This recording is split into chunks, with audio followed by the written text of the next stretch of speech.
Assalamualaikum warahmatullahi wabarakatuh.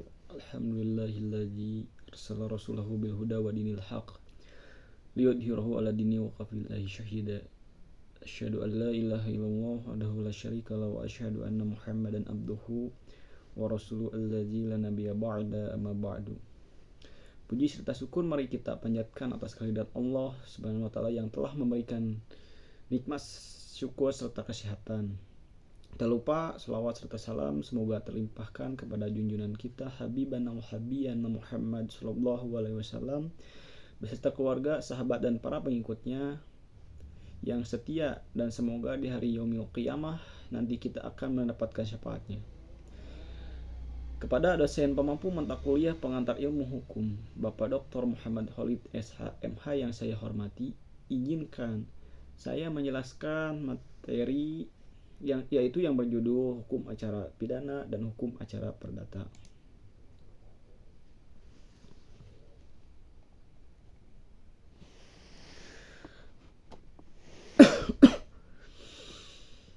Perbandingan antara hukum acara pidana dan hukum acara perdata sebagai dua sistem prosedural dalam penegakan hukum di Indonesia. Penelitian difokuskan pada 3 aspek utama. Perbedaan mendasar antara keduanya, pelaksanaan proses peradilan, serta implikasi hukum yang ditimbulkan dalam praktik melalui analisis normatif dan konseptual. Hukum acara pidana berorientasi pada pencarian kebenaran material untuk melindungi kepentingan umum, sedangkan hukum acara perdata berorientasi pada penyelesaian sengketa privat berdasarkan kebenaran formil. Pelaksanaan kedua jenis hukum acara menunjukkan variasi signifikan pada tahapan kewenangan aparat, serta mekanisme pembuktian. Implikasi dari perbedaan tersebut berdampak pada perlindungan hak-hak pihak yang terlibat, efektivitas proses peradilan, serta kepastian hukum. Diharapkan dapat memberikan pemahaman yang lebih komprehensif mengenai fungsi dan peran kedua jenis hukum acara dalam sistem peradilan di Indonesia. Hukum acara merupakan instrumen penting dalam penyelenggaraan sistem peradilan karena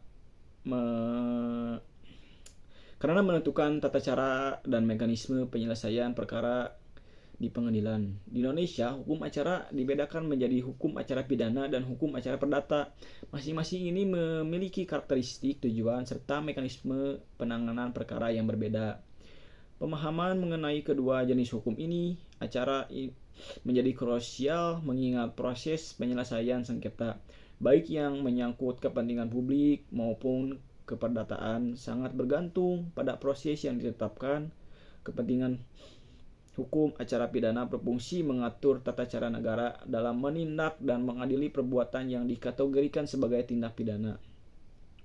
Dalam proses hukum acara pidana menekankan pencarian kebenaran material, yaitu kebenaran yang sesuai dengan fakta sesungguhnya.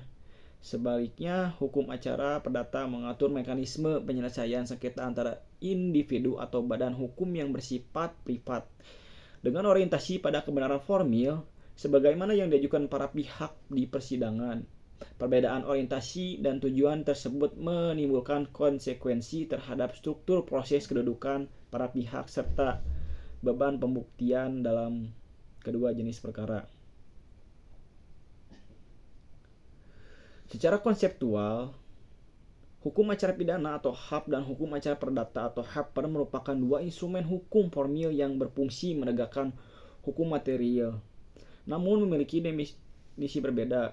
Hukum acara pidana didefinisikan sebagai serangkaian peraturan yang mengatur tata cara aparatur negara seperti kepolisian, kejaksaan, dan pengadilan dalam bertindak untuk mencari kebenaran, melakukan penyidikan, penuntut, hingga pelaksanaan putusan pidana terhadap seorang yang diduga melanggar hukum pidana material. Sementara itu, hukum acara perdata diartikan sebagai peraturan hukum yang mengatur bagaimana cara seseorang mengajukan tuntutan hanya ke muka pengadilan dan bagaimana cara pengadilan bertindak untuk memeriksa dan melaksanakan putusan guna menegaskan hukum perdata material. Perbedaan mendasar antara keduanya terletak pada dasar inisiatif dan kedudukan para pihak. Dalam hukum acara pidana, inisiatif perkara pada umumnya datang dari negara melalui penuntut umum jaksa. Dengan kepentingan umum di mana jaksa dan terdakwa berhadapan dalam posisi yang tidak sejajar, negara memiliki kewenangan paksa sedangkan terdakwa memiliki hak perlindungan hukum. Sebaliknya, dalam hukum acara perdata, inisiatif perkara mutlak berasal dari pihak yang merasa dirugikan penggugat demi kepentingan privat. Kedudukan para pihak penggugat dan tergugat adalah setara, dan negara hanya bertindak sebagai fasilitator melalui pengadilan. Selanjutnya, perbedaan krusial terdapat pada orientasi kebenaran yang dicari dan peran hakim. Hukum acara pidana bertujuan mencari kebenaran material atau material warhid, yaitu kebenaran yang selengkap-lengkapnya tentang apa yang sesungguhnya terjadi, sehingga hakim bersikap aktif memimpin persidangan untuk menggali fakta. Berbeda halnya dengan hukum acara perdata yang bertujuan mencari kebenaran formil atau formil warhid, yaitu kebenaran yang didasarkan sebatas pada bukti-bukti yang diajukan oleh para pihak persidangan. Dalam konteks ini, hakim bersikap pasif dan hanya memeriksa apa yang menjadi tuntutan para pihak serta terikat pada alat bukti yang diajukan tanpa kewajiban mencari bukti tambahan di luar yang disajikan.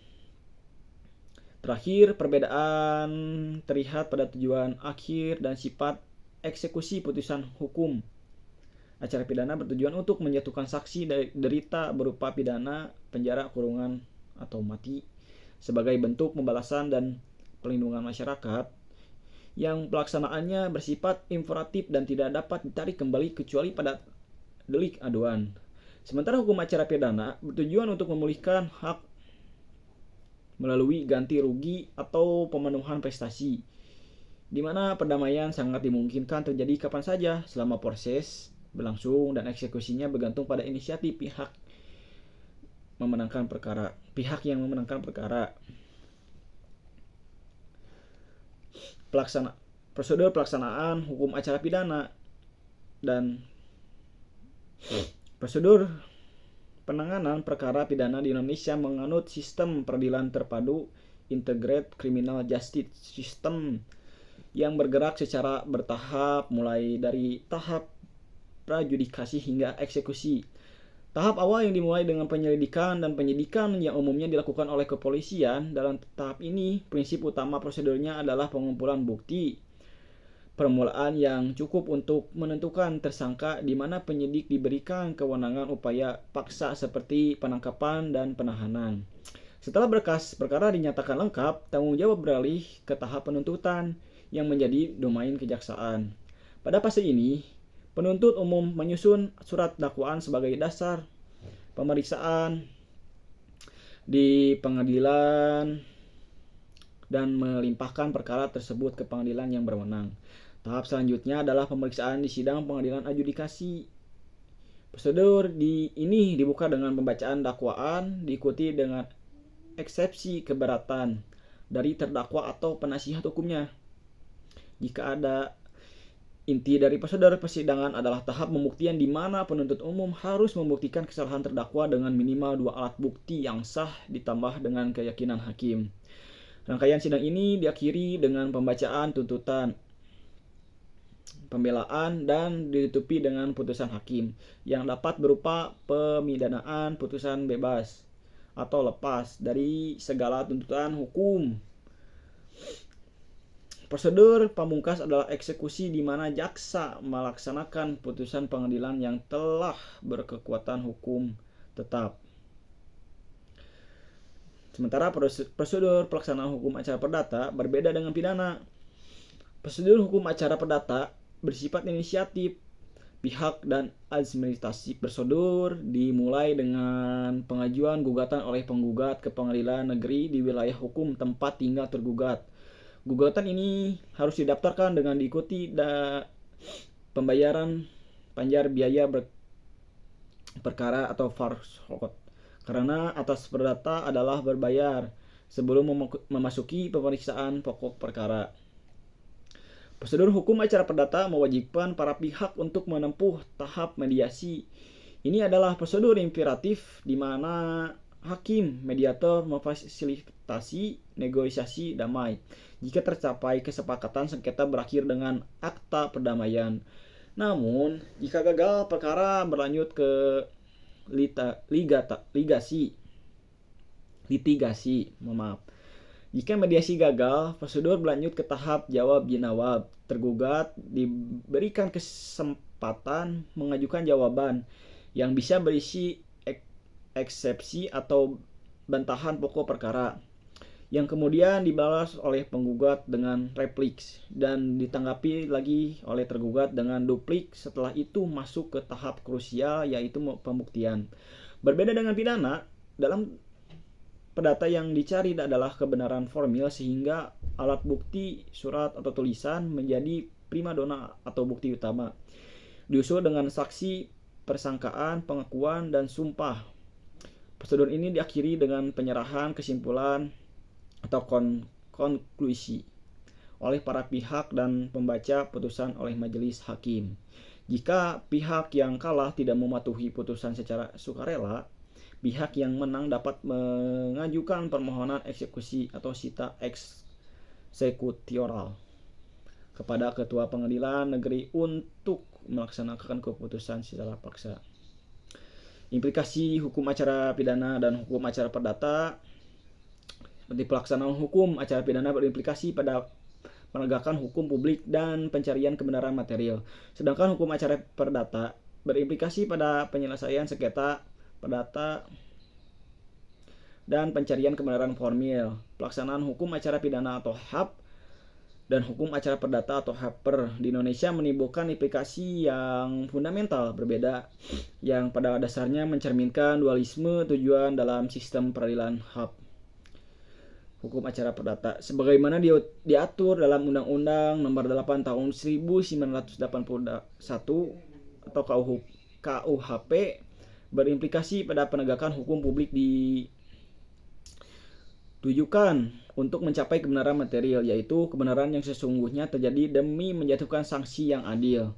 Prinsip ini menempatkan beban pembuktian secara mutlak pada penuntut umum dan utamanya bersumber dari Herzijn Inlandsreglement atau HIR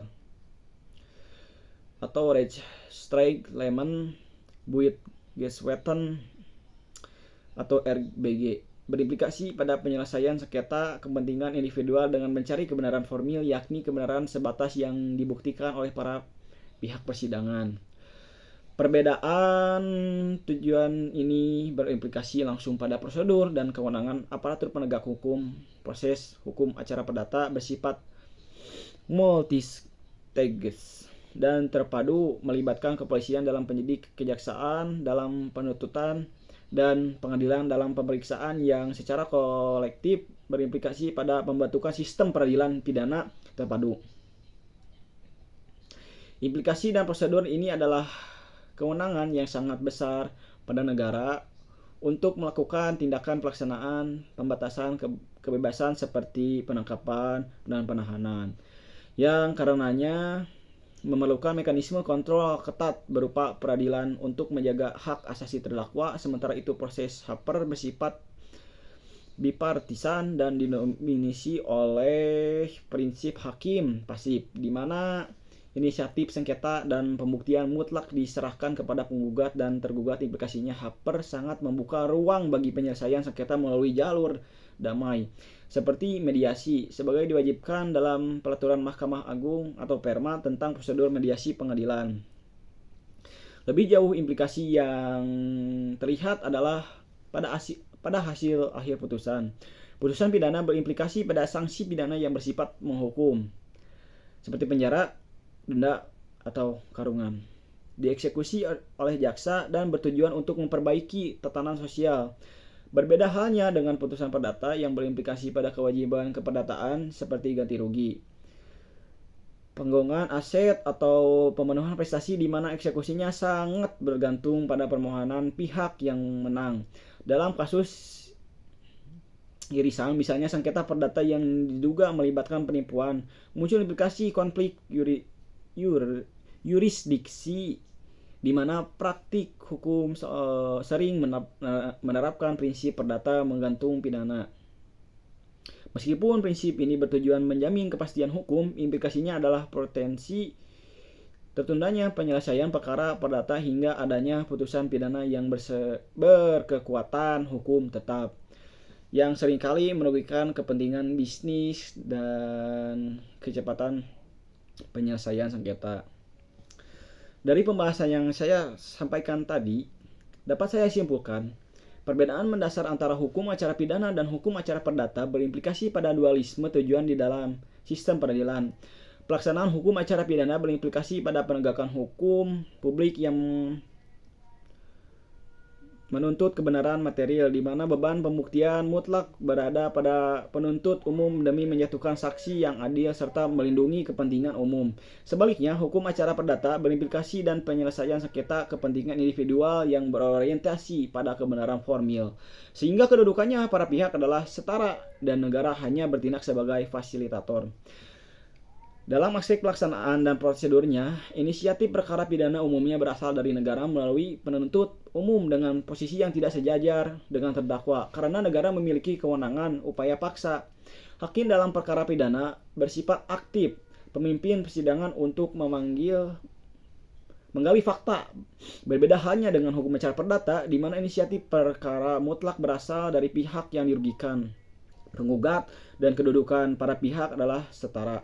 Dalam proses perdata, hakim bersifat pasif ini diwajibkan memfasilitasi upaya damai melalui mediasi sebelum masuk ke pokok perkara, serta sangat mengutamakan alat bukti surat dalam pembuktian. Implikasi yang paling nyata terlihat pada hasil akhir putusan dan kepastian hukum dalam praktik. Putusan pidana berimplikasi pada sanksi penderitaan seperti penjara yang dieksekusi oleh jaksa, sedangkan putusan perdata berimplikasi pada pemulihan hak atau ganti rugi yang eksekusinya bergantung pada inisiatif pihak yang menang. Selain itu, dalam kasus yang saling beririsan sering muncul implikasi konflik yuridiksi dengan prinsip perdata menggantung pidana yang berpotensi menunda penyelesaian sengketa perdata hingga adanya putusan pidana yang berkekuatan hukum. Mungkin dicukupkan sekian pembahasan yang saya berikan tentang hukum acara perdata dan hukum acara pidana. Untuk kesalahan dalam kata mohon dimaafkan, kekurangan apabila banyak kekurangan, tutup saja dengan doa. Rabbana hab lana min azwajina wa dzurriyyati qurrata a'yun waj'alna lil muttaqina imama. Rabbana atina fid dunya hasanah wa fil akhirati hasanah wa qina adzabannar. Wassalamualaikum warahmatullahi wabarakatuh.